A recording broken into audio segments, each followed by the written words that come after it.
Good evening.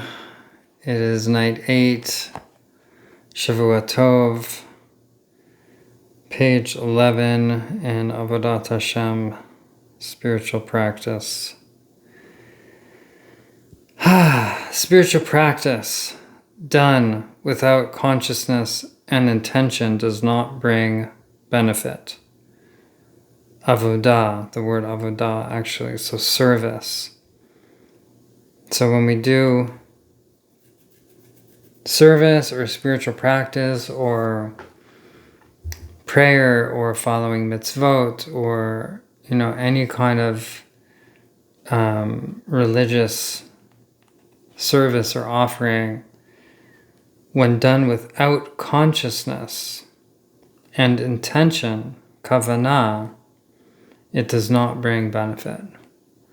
So when I grew up in an Orthodox home, and I was taught just say the prayers. You don't even need to know what they mean. As long as you say them, you are doing good, and that's what God wants. And as I grew older, I came to understand the passage like this, which means without consciousness, without intention, it doesn't bring benefit. It's just like a machine, mechanical.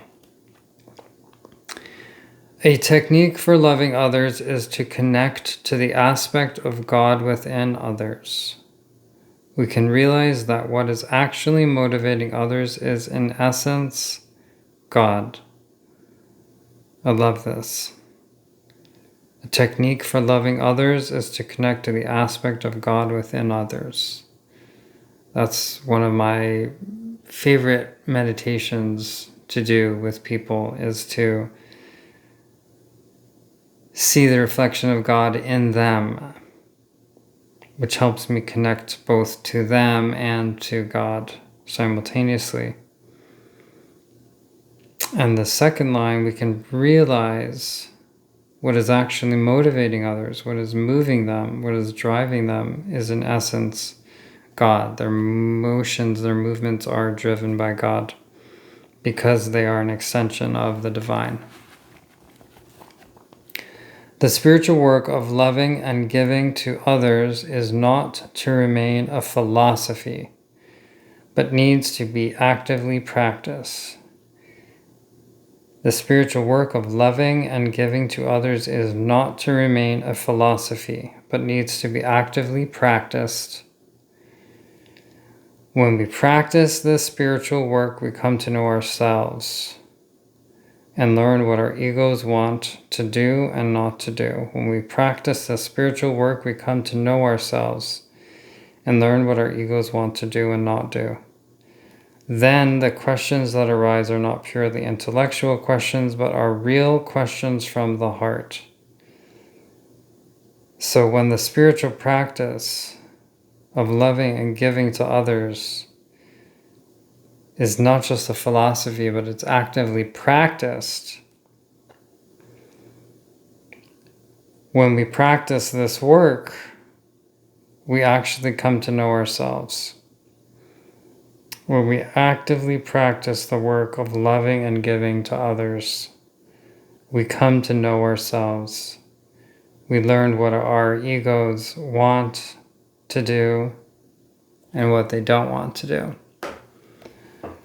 Right? So when you really work on loving and giving to others, you learn about yourself, you learn about who you are, you learn about how your ego works, how your mind works, and you come to understand yourself and how your ego, what it wants to do and what it doesn't want to do, right? A lot of times it doesn't want to give, it wants to receive. That's how we start. We start from the place where the ego just wants to receive, the body just wants to receive.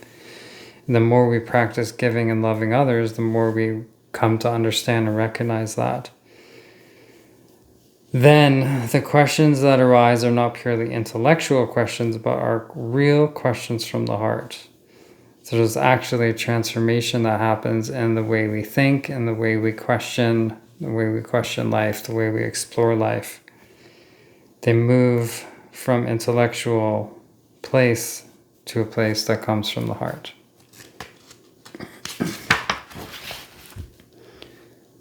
Page 12.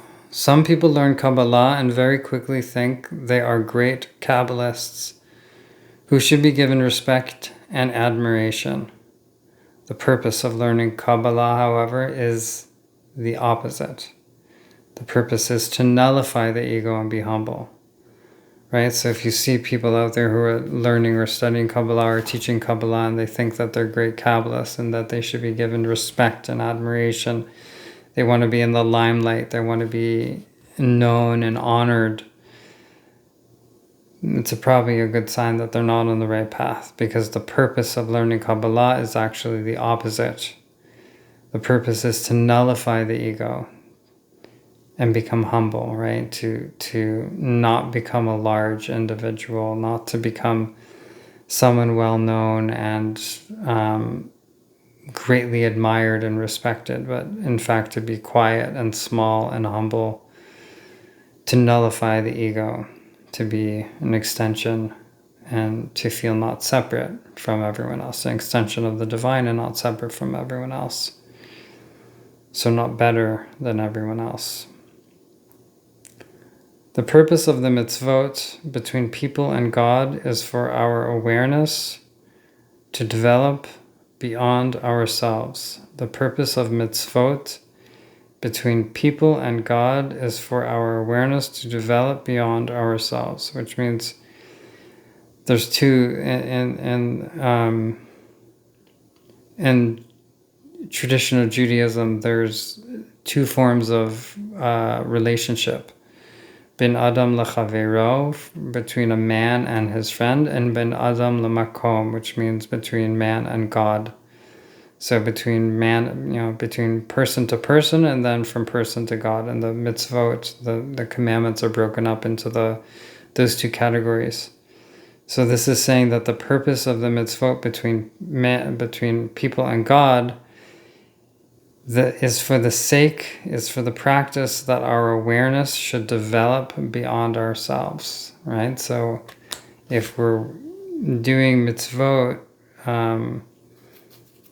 spiritual practices that are between us and God, that in itself is already expanding and developing our awareness beyond ourselves, because it's going out to